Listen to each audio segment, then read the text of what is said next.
avant-dernière intervention, donc placée sous le signe d'une rencontre d'auteurs avec David Fauquembert, qui est notre écrivain du réel. Pourquoi on l'appelle comme ça? On va répondre à cette question justement. Donc, tu as signé plusieurs romans, David, et ils sont profondément ancrés justement dans des contextes assez réalistes et assez contemporains. Tu as signé une œuvre qui parlait du coup de flamenco initialement.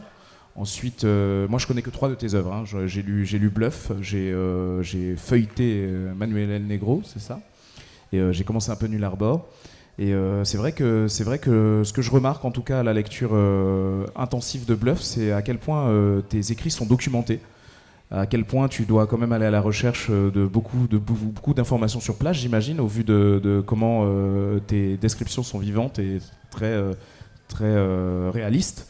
Et du coup, comment ça se passe la réalisation d'un livre comme ça? Déjà, comment te vient l'idée d'un sujet pour un livre avant d'en commencer l'écriture et les recherches?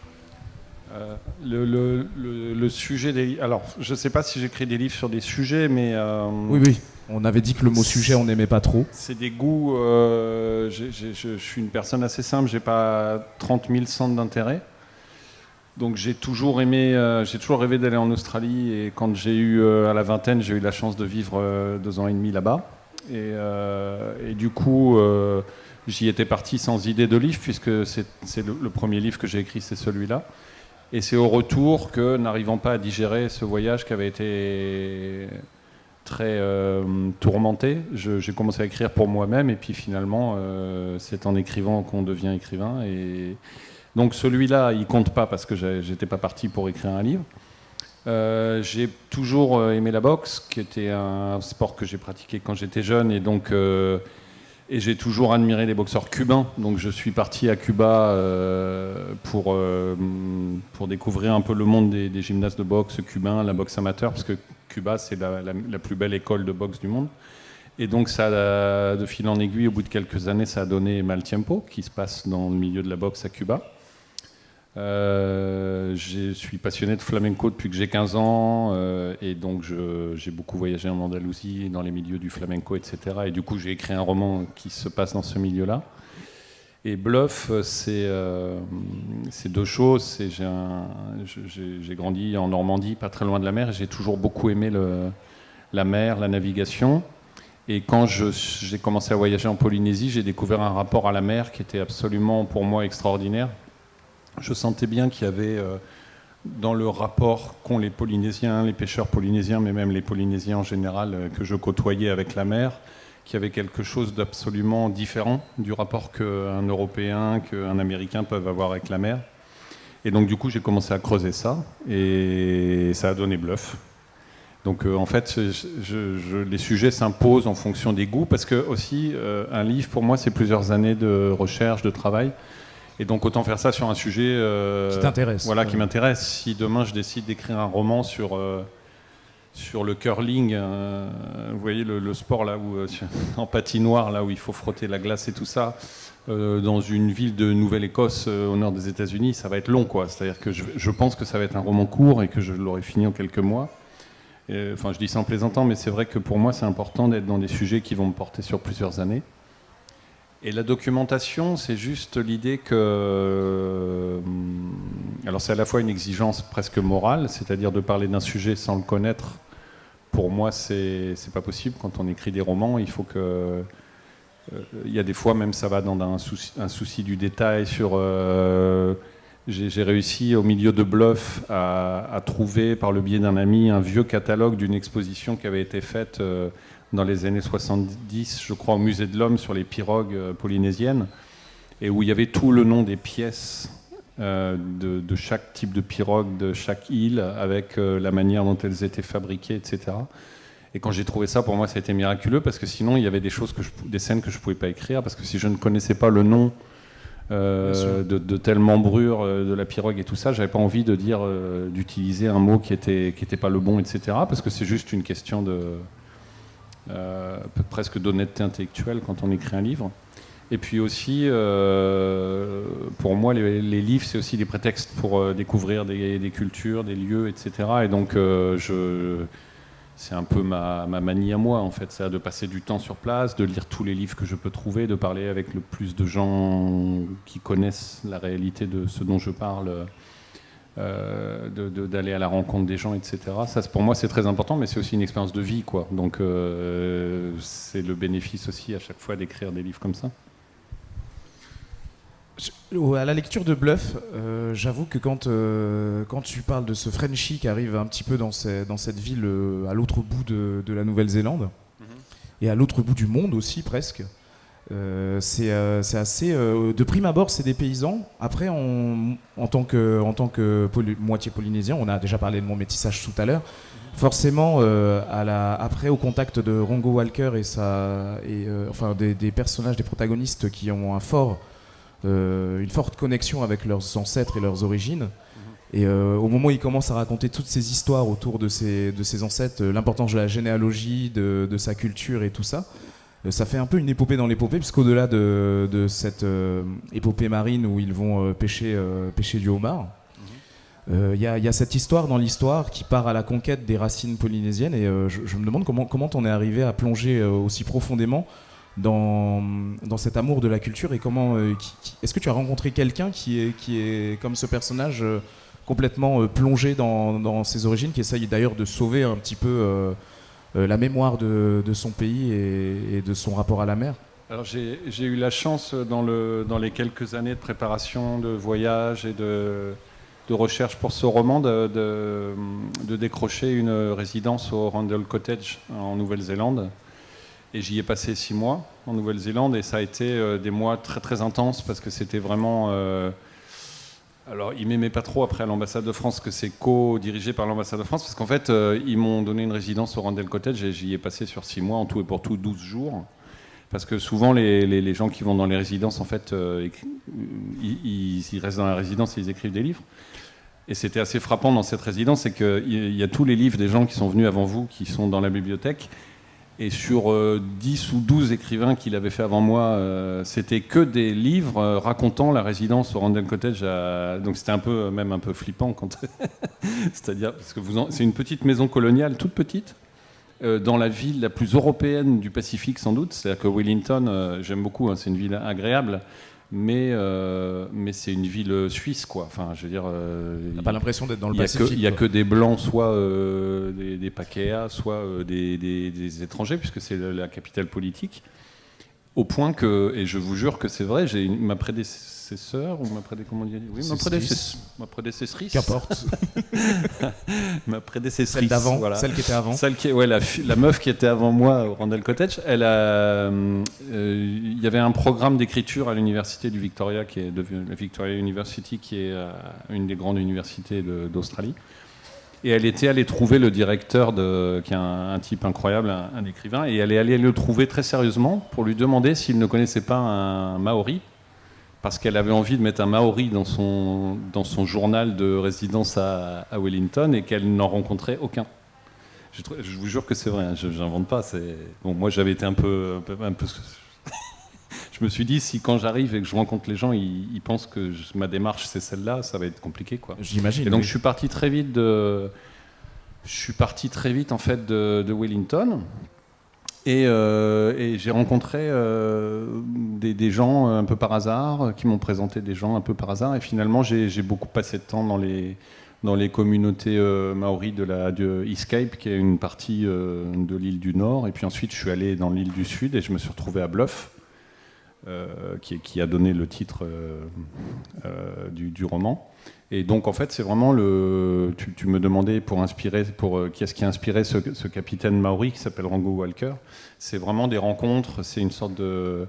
Mais je dirais pas qu'en fait j'ai copié ce que les gens m'ont dit, mais je pense qu'il n'y a pas une seule chose que dit ou pense ce personnage qui ne vient pas d'un échange. Alors je tiens, parce que c'est intéressant, je viens là après des rencontres avec Ali, etc., qui parlent. Évidemment, moi, j'ai des personnages, et aujourd'hui, c'est compliqué parfois à expliquer. Il est évident pour moi que quand j'écris un roman qui se passe dans le Pacifique, et que, comme sur ce bateau, le capitaine est maori, il y a un équipier qui s'appelle Tamatoa et qui vient de Raiatea, parce que pour moi, c'était important de resituer un peu l'unité très émouvante pour moi que j'ai sentie entre les les différents peuples du Pacifique.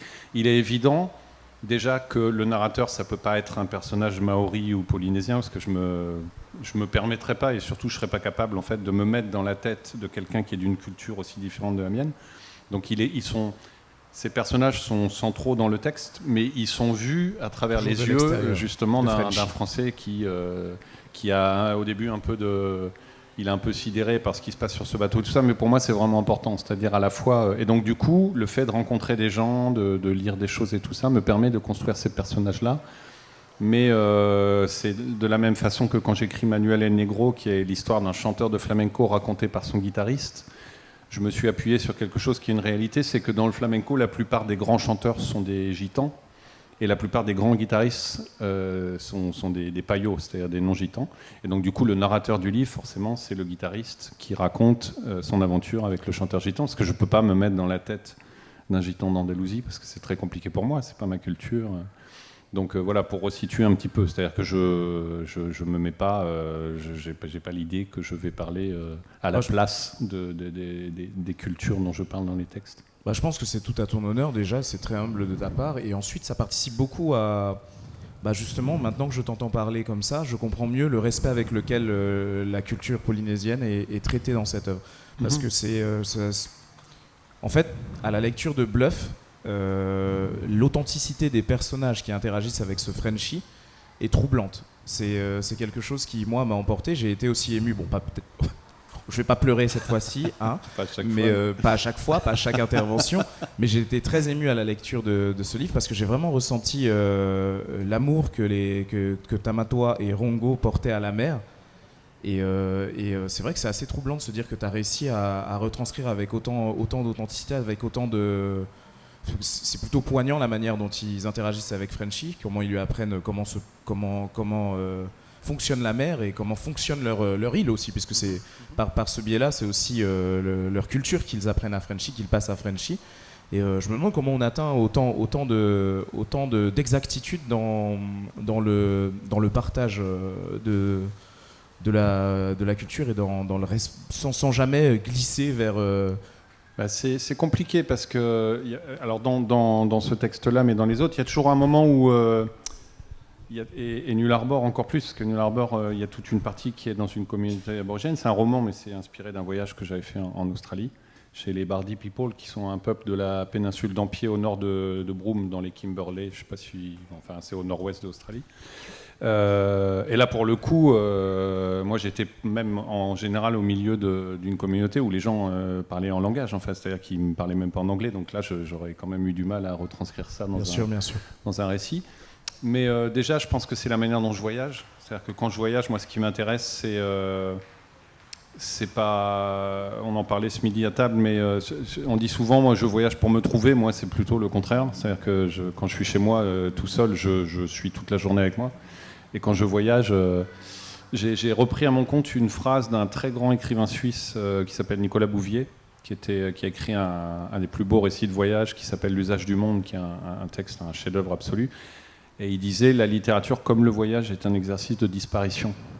Et moi, quand j'ai lu cette phrase, je me suis dit « Mais c'est ça, en fait, c'est ça que je recherche dans le voyage. » Et c'est ça aussi que...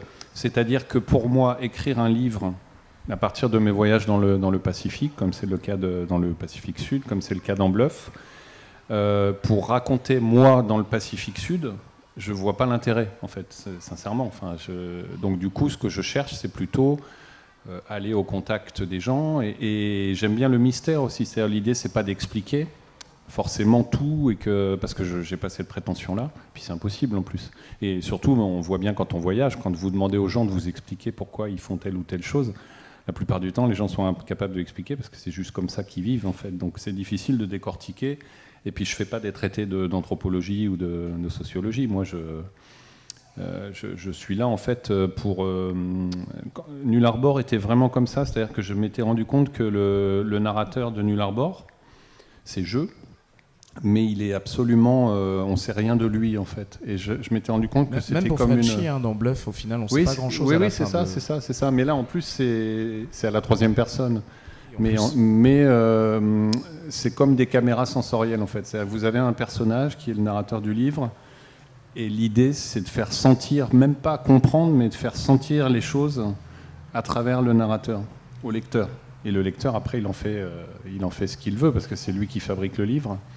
Mais j'avais passé des années en Andalousie, et c'était... Enfin, pour répondre à ta question, j'ai passé des années, en fait, dans toutes les soirées flamenca, à la fois les concerts, mais aussi les soirées dans les petits, ce qu'on appelle les peñas, qui sont des associations comme ça où les gens se retrouvent pour écouter le chant, et puis aussi même dans les mariages, dans les choses comme ça. J'avais fini par rencontrer pas mal de monde, et j'ai été partout. C'est-à-dire qu'à un moment, pendant 3 ou 4 ans, les gens, dès qu'ils rentraient dans une pièce où il y avait du flamenco, que ce soit en France, en Espagne, dans le Sud, et je voyais les gens... Ils rentraient me voir assis dans un coin et dire mais c'est qui lui ? C'est qui ? Parce que vous imaginez bien qu'avec la tête que j'ai dans une soirée de gitan flamenco, je détonne un peu quoi. Tu penses ? Oui, j'ai pas le physique. Hein. La taille moyenne c'est 1m65. Il y a que des bruns. Enfin bon, on n'est pas du tout dans. C'est pas la Suède quoi quand même le milieu du sud de l'Andalousie dans les familles gitanes. Voilà. Il y avait juste un patron de bar à Jerez qui était à Jerez de la Frontera au sud de Séville, qui me jurait que je ressemblais à son cousin, et ça m'a toujours... Il me l'a jamais présenté, ni m'a montré une photo, et je pense qu'il disait ça pour me faire plaisir. Et donc, tout ça pour dire que pendant des années, je n'ai jamais dit à personne, je veux écrire un livre, etc., parce que moi, je veux pas être dans cet état-là non plus pendant que je fais les voyages. C'est-à-dire, je veux pas être sur place en me disant, je vais utiliser ça pour faire un truc, ça va me servir. Je veux pas du tout faire ça, parce que si vous faites ça, ça peut pas donner un bon livre en fait, parce que tout est calculé, tout. Donc moi j'essaye de sentir des choses, et puis une fois qu'elles sont senties, ça s'accumule, ça sédimente, il en sort, et il y a plein de voyages que j'ai fait, des voyages même des longs voyages, etc., qui n'ont jamais donné de livre et qui ne donneront pas de livre parce que ça m'a pas inspiré plus que ça. Mais j'ai découvert après coup, une fois que le livre était sorti, en retournant sur place, j'ai un ami dans cette ville, Relès, qui m'a dit tu sais comment on t'appelait à l'époque ? Et il m'appelait El Hombre Invisible, l'homme invisible. Et je ne savais pas, mais les gens en fait que je croyais, parce que c'est un tout petit monde le flamenco, donc comme ils me voyaient partout mais qu'ils ne savaient pas ce que je faisais là, ni ne savaient pas qui j'étais, etc., j'avais acquis le surnom l'homme invisible. Et en fait ça correspond assez bien, c'est-à-dire c'est même dans le roman de Ellison, là, l'homme invisible, vous ne le voyez pas, mais il entend ce que vous dites, il sent ce qui se passe, etc. Et moi, c'est un petit peu ça que j'essaye de faire quand je voyage. C'est-à-dire que... Et après, il va en être des personnages qui vont être inspirés, pas par une personne, mais par plein de personnages réels. En Walker, c'est plusieurs personnes... Et puis après, il y a l'imaginaire, c'est assez miraculeux, les choses se sédimentent, etc. Et quand il me manque des choses, parce qu'il manque toujours des choses, après quand vous parlez par exemple d'un capitaine qui navigue dans le Fiordland, qui est une région magnifique au sud-ouest de la Nouvelle-Zélande, dans l'île du Sud, je ne connais pas par cœur le nom des baies, je ne connais pas l'orientation, je ne sais pas où on va quand il y a une tempête qui se lève, etc. Mais tout ça, c'est des recherches après, c'est-à-dire sur Internet, des livres, etc.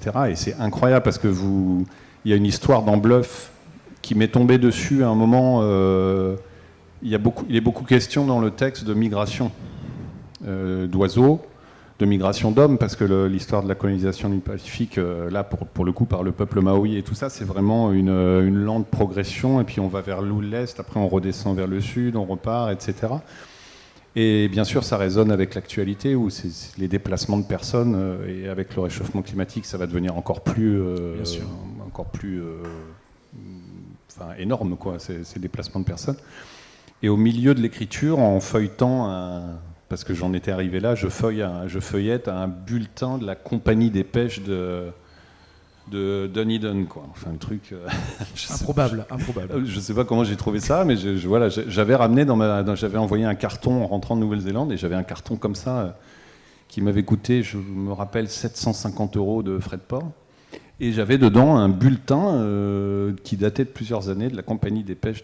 Et dedans, en le feuilletant, je tombe sur cette histoire incroyable où ils ont identifié au satellite une migration de homards, de langoustes, qui était visible par satellite, parce qu'ils ont d'abord cru que c'était une faille au fond de la mer, parce que ça faisait des kilomètres de large sur des dizaines de kilomètres de long.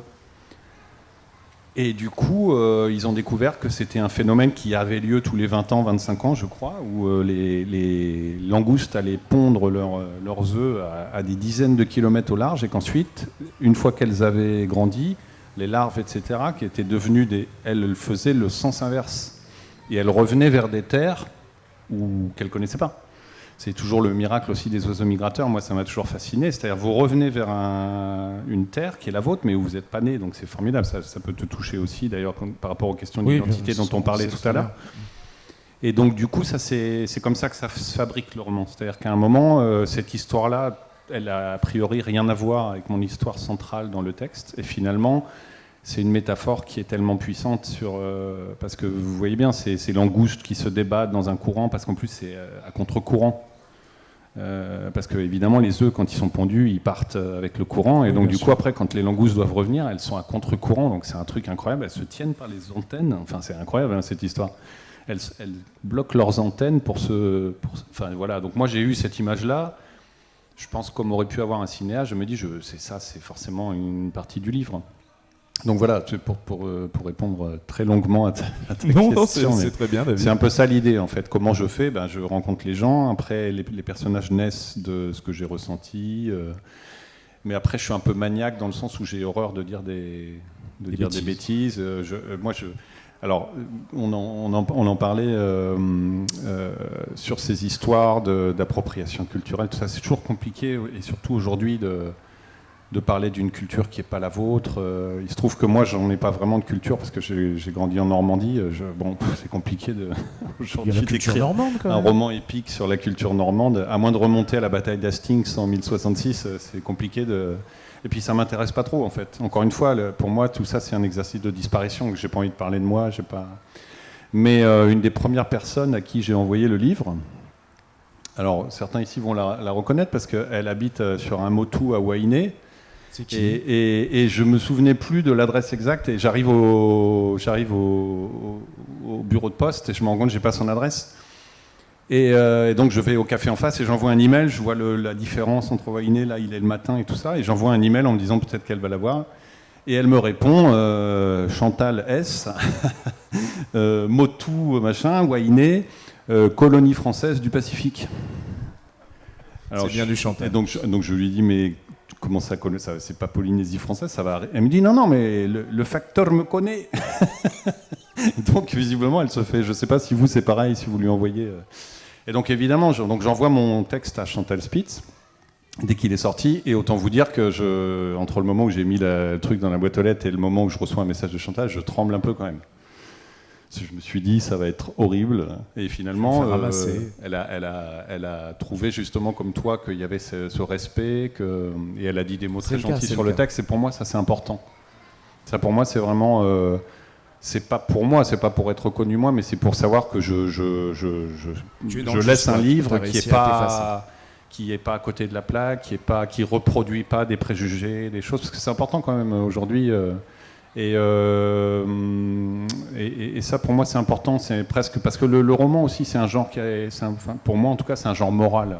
C'est-à-dire que aussi, ce que vous faites faire à vos personnages, le sens qu'a l'action des personnages, c'est vraiment important. Enfin, pour moi, un roman, c'est pas pour faire le buzz, c'est pas pour faire une histoire bien ficelée, etc. Ça m'intéresse pas. J'ai vraiment envie de laisser un truc qui dit quelque chose sur le monde, qui dit. Et puis on écrit aussi des romans pour qu'il se passe des choses, par exemple dans les rapports sur ce bateau entre le français, le tahitien, enfin de Raiatea, le capitaine Maori, etc. Il se passe rarement des choses comme ça, c'est-à-dire une communication réelle, profonde, sans les mots, les gens se comprennent. En fait, je sais pas pour vous, mais moi dans ma vie réelle, ça arrive quand même assez rarement. Et donc on crée aussi ça. Sans spoiler, d'ailleurs, il y a un moment clé du livre où justement il n'y a plus besoin de communication orale. Je ne vais pas en dire plus pour que les gens le découvrent eux-mêmes. Et c'est vrai que c'est poignant et assez surnaturel ce moment-là où plus personne ne se parle et tout le monde comprend qui veut quoi en fait. Mais c'est surnaturel, c'est-à-dire que et quand on voyage, qu'on est forcément quand vous allez vraiment dans une autre culture et que vous essayez de la vivre en profondeur, il y a toujours des moments qui vous paraissent surnaturels. Parce qu'on a tous... Mais je pense que certaines personnes ici viendraient à un repas de famille chez moi. Je pense que ça pourrait aussi donner lieu à une nouvelle ou Ça pourrait paraître étrange. Oui, bah clairement, avec le dépaysement et tout. Mais vraiment, c'est comme ça qu'il y a des choses après. J'avais lu, et je crois que c'est ici que j'ai découvert, il me semble que la première année où je suis venu au salon du livre de Tahiti, on avait projeté, je crois, le livre sur Okulea. C'est ça ? Fafaité, ouais. Et donc je découvre le personnage de Maupia Uluk, vous savez, le grand navigateur des îles Carolines, qui a fait renaître en fait la navigation aux étoiles en apprenant aux navigateurs d'Hawaï, et ensuite ça s'est transmis jusqu'en Nouvelle-Zélande, etc. Et moi, ce personnage-là, dès que j'ai vu des images, parce qu'il y avait quelques images d'archives et tout, et après j'ai passé des années à chercher toutes les images d'archives. J'ai poursuivi un gars du British Museum qui avait navigué avec lui, et qui m'a envoyé un DVD enregistré à partir d'une VHS, etc., où il navigue avec Maupia Uluk, quoi. Enfin, c'est incroyable. Et donc, il parle pas, etc. Mais on voit, si vous connaissez la mer, si vous avez déjà navigué, quand vous voyez ce gars-là naviguer, il y a quelque chose de surnaturel. Il a une manière de tenir la barre, de regarder la mer et tout. On voit qu'on est sur complètement autre chose. Et d'ailleurs, Nainoa Thompson, qui a été son principal disciple, et qui évidemment, je ne vais pas apprendre ça aux gens d'ici, mais c'est un immense navigateur du Pacifique. Quand il parle de ce gars-là, il dit j'ai appris ses techniques et tout, mais je vivrai jamais la navigation comme lui. C'est impossible. C'est-à-dire qu'il avait l'impression d'être face à quelqu'un qui avait un rapport à la mer, alors que lui déjà a un rapport. C'est un pêcheur d'Hawaï qui a quand même cette tradition, etc. Et ça, c'est pareil, j'ai envie de rendre hommage à cette personne-là, donc ça devient un des personnages du livre, parce que j'ai rencontré, quand le livre est sorti, j'étais invité à Rochefort au festival du livre d'Océanie, je sais pas, c'est ça, enfin, qui traite de toutes les littératures du Pacifique. Et quelqu'un qui avait connu Nainoa Thompson m'a dit, mais comment ça se fait que tu connaisses Nainoa, etc. Enfin, parce qu'il pensait que je le connaissais, parce qu'en fait, comment j'ai fait, j'ai parlé avec des gens qui le connaissaient en Nouvelle-Zélande, parce qu'il a beaucoup voyagé et puis j'ai lu, je pense, tous les articles, toutes les interviews, j'ai vu toutes les vidéos, parce que je voulais pas faire dire à Nainoa Thompson des choses qu'il n'a pas dites. Donc du coup, pour moi, c'est important. Je peux pas imaginer ce que Nainoa pense de la mer, etc. Parce que déjà, il a une expérience qui est 1 milliard de fois plus importante que la mienne, et surtout ce qu'il a à dire, lui, de la mer, est beaucoup plus intéressant que ce que moi j'ai à en dire. Et donc, c'est comme ça que ça se fait, quoi. Mais c'est important pour moi parce que je veux pas que quelqu'un qui connaisse l'histoire d'Okulea, donc la première grande pirogue qui est repartie sur des navigations, la pirogue hawaïenne, je veux pas que quelqu'un qui a la limite même qui aurait navigué sur le bateau se dise c'est quoi ces bêtises, c'est pas du tout ça qui s'est passé, machin. Parce que sinon, ça sert à rien de mettre ça dans un livre si c'est pour raconter des âneries. Et moi aussi, bon, c'est ma manie à moi, j'adore le travail d'archives, de recherche, etc. Et vous lisez 15 livres pour un tout petit passage. Le passage que j'ai lu l'autre jour à la lecture de poésie, qui est la fin de Bluff, il est centré sur une phrase qui en fait est devenue le centre pour moi du livre. Quand on écrit un roman, il y a des choses qui sont explicitées, puis après il y a des choses qui sont souterraines. Et il y avait dans un documentaire, je ne sais plus, aussi pareil, du British Museum ou un truc comme ça, ils ont interviewé un des disciples de Maupia Uluk des îles Carolines, donc qui était déjà un vieux monsieur, etc. Et il explique que ce qui ne va pas dans le monde aujourd'hui, c'est qu'avant, donc c'est toujours comme ça qu'on raisonne, c'est-à-dire il ne vous dit pas ce qui ne va pas maintenant, il dit ce qu'il y avait avant pour qu'on fasse soi-même le... Et ils disent, les vieux savaient ce qu'ils faisaient et pourquoi. Et quand j'ai entendu cette phrase, parce on a tous, je me suis dit, mais c'est exactement ça, en fait, ce que je ressens moi. J'ai l'impression aujourd'hui que les gens ne savent pas ce qu'ils font, ça c'est clair. Enfin, je veux dire, à un moment, vous ne pouvez pas voter une fois puis deux pour Donald Trump si vous réfléchissez à ce que vous faites.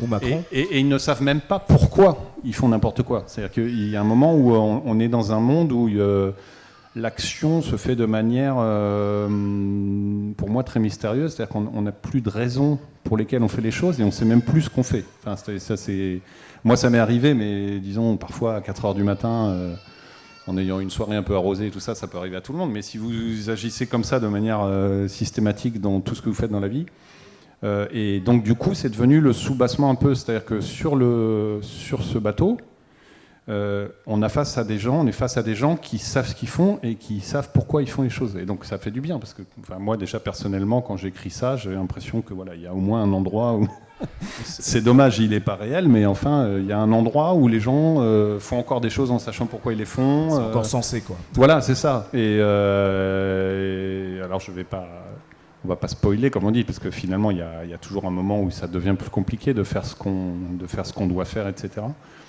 Mais pour moi, c'est l'intérêt du travail romanesque, il est là. Je vais pas parler pour les autres livres et les autres cultures, mais moi je sais que bon, je ne suis pas Chantal Spitz, mais je te remercie énormément justement pour cette humilité dont tu fais preuve. Quoique tu te diriges un peu vers Nantes. Ah oui, il y a peut-être une petite similitude. Donc il y a énormément de respect de la culture polynésienne dans Bluff, énormément c'est très documenté, c'est quasiment incontournable. Je ne comprends même pas pourquoi tout le monde n'a pas une version de Bluff à la maison. C'est parce que en fait c'est un livre sur le Pacifique et dans lequel il n'y a ni Pierre Loti, ni Ségalen, ni Gauguin, ni Jacques Brel. Alors forcément c'est vrai que ça parle moins aux gens. Mais en tout cas je te remercie infiniment pour l'écriture de Bluff. J'ai hâte de voir tes prochaines œuvres aussi. Oui. Est-ce que tu as déjà une idée d'un prochain livre? Est-ce que tu as fait un voyage? Est-ce que tu as un voyage que tu as fait qui peut découler sur quelque chose? J'ai un projet, mais qui est pour l'instant un peu au point mort, mais sur un grand poète musicien qui s'appelle Atahualpa Yupanqui. Je ne sais pas si quelqu'un le... C'est un grand poète et chanteur argentin. Ok. Et donc effectivement, il y a quelques années, fait des voyages dans les montagnes, parce que c'était quelqu'un qui a passé des années à cheval dans les montagnes au nord de l'Argentine, en Bolivie, etc. Mais pour l'instant, j'ai pas tellement eu l'énergie ni le temps de m'y plonger vraiment, mais ça viendra, ouais. Ok. Bah écoute, on a hâte de voir ça. Merci en tout cas, David.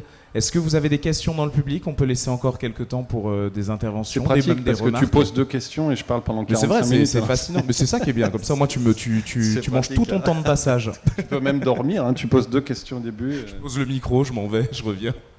Alors, est-ce que quelqu'un... Je promets de répondre en moins de 15 minutes. Donc, n'ayez pas peur de poser une question. Je ne vais pas vous... J'en ai 2. J'ai 2 mains qui se sont levées.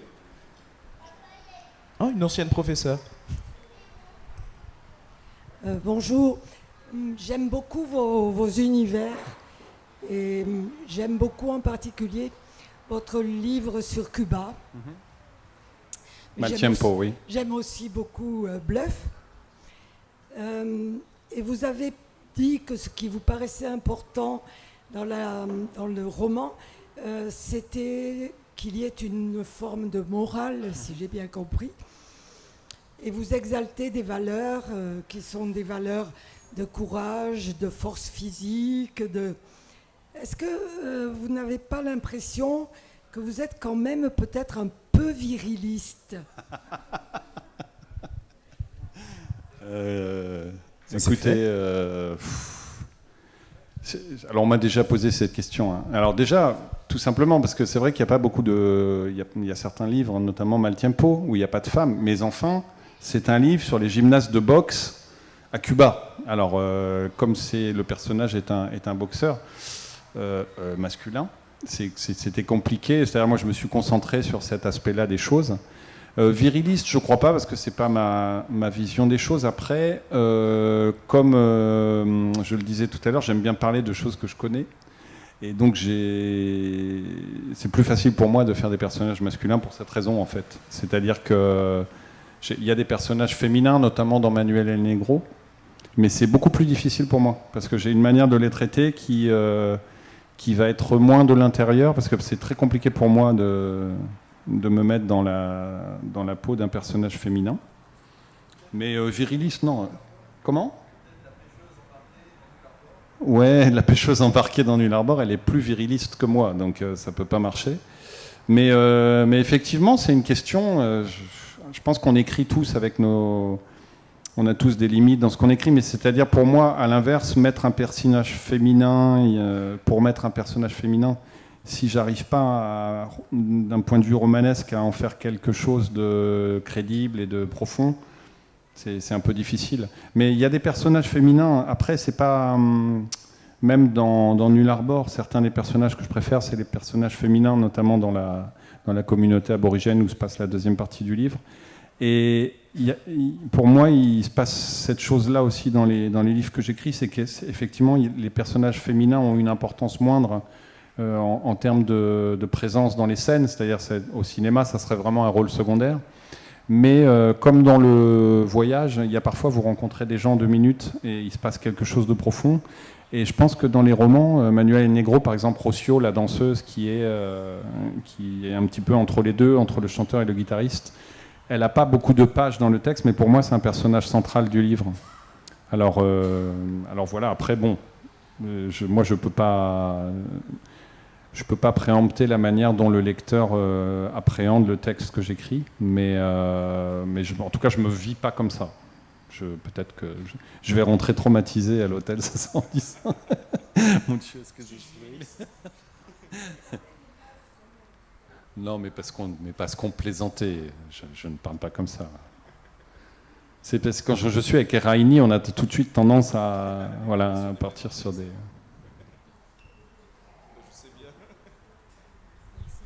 Bonjour, je voudrais revenir sur la fameuse scène centrale du livre, en fait.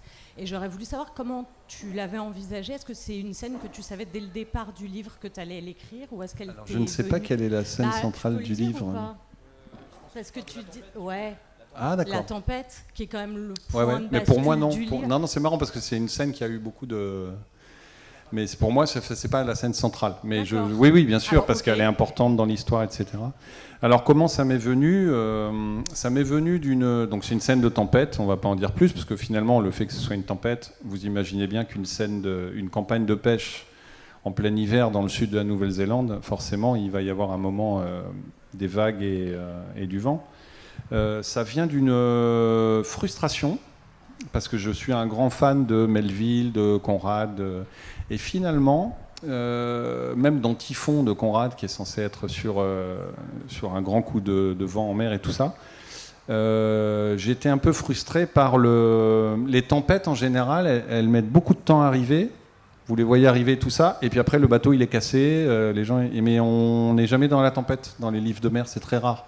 Et c'est par exemple aussi j'ai beaucoup lu les récits de navigateurs contemporains, les Moitessiers, etc. Et ils vous disent toujours qu'ils ont traversé une horrible tempête, mais ils ne la racontent pas. Alors pour une bonne raison, c'est que quand vous êtes dans une tempête au large du Cap Horn, vous n'avez pas le temps de prendre des notes, etc. C'est des moments où on est vraiment en survie, etc. Mais moi j'avais vraiment envie déjà pour moi et puis pour le lecteur d'être dans une scène de tempête de A à Z. Et c'est vrai que c'est une tempête assez marrant parce que y a plein de gens qui m'ont dit mais par contre c'est long quoi, 50 pages sur une tempête et tout, et en fait je crois que dans le livre ça fait 12 pages mais c'est 12 pages très condensées et j'ai eu la chance, et je pense que ça a joué, parce que je pense que cette scène là effectivement j'ai pas l'habitude de me lancer des fleurs, mais celle-là je crois qu'elle est très réussie. Il y a une intensité dans le ressenti, parce que même en le relisant, mais c'est que j'ai écrit ça à Ouessant, en plein hiver, dans un sémaphore aussi, où il y a une résidence d'écrivains. Et j'ai écrit ça, et c'est très impressionnant, parce que Ouessant, c'est l'île la plus à l'ouest de Bretagne, là, et quand ça souffle l'hiver, c'est très impressionnant. Et le sémaphore, il est planté sur la pointe qui est la plus exposée de l'île, et les vagues sont tellement grosses que quand ça tape sur le rivage, la table où vous travaillez rebondit, en fait, au 2e étage du sémaphore, et donc... je pense qu'il s'est passé aussi quelque chose on n'a pas souvent cette capacité, c'est-à-dire que j'étais dans la tempête, mais au contraire de Moitessier, moi je n'étais pas en train de tenir le bateau pour sauver ma vie, j'étais dans un endroit, et donc j'ai pu écrire pendant la tempête, quoi. Et donc ça m'est venu parce que vraiment je savais assez vite en écrivant le texte que j'avais envie de ça, parce que je suis allé dans le Fiordland, je suis même monté sur un bateau, etc. Et c'est... Je ne sais pas si vous connaissez, mais le sud de la Nouvelle-Zélande, c'est quand même des conditions climatiques qui sont extraordinaires. Et même à Bluff, quand vous êtes sur le rivage et que vous regardez la mer, la première chose qu'on se dit, c'est comment on peut sortir avec des bateaux sur une mer pareille. Vous voyez, quand vous voyez le Vendée Globe, les grandes courses de voile, c'est toujours là qu'ils ont des problèmes. C'est dans ces latitudes-là, quand ils passent au sud de la Nouvelle-Zélande et tout, parce que c'est un endroit où les vagues font le tour de la Terre sans s'arrêter. Vous avez des tempêtes qui montent de l'Antarctique et tout ça. Et donc, et puis effectivement, ça permettait de créer une crise. Hemingway définissait en fait l'art de romanesque comme le fait de placer les personnages face à des crises et de les laisser se débrouiller pour voir comment ils allaient s'en sortir de cette crise. Et donc là, une tempête au large sur un petit bateau, c'est un caseilleur qui fait une dizaine de mètres, donc caseilleur pour les casiers à homard. c'est vrai que quand vous êtes face à des vagues comme il y a là-bas, quand il y a du vent et tout ça sur ce petit bateau, c'est une crise pour mettre à l'épreuve vos personnages et voir comment ils vont réagir. Mais je le dis, c'est pas une image, c'est-à-dire que quand vous écrivez un roman, vous savez pas au début de l'écriture d'une scène comment vos personnages vont réagir face à la situation. Ça se crée.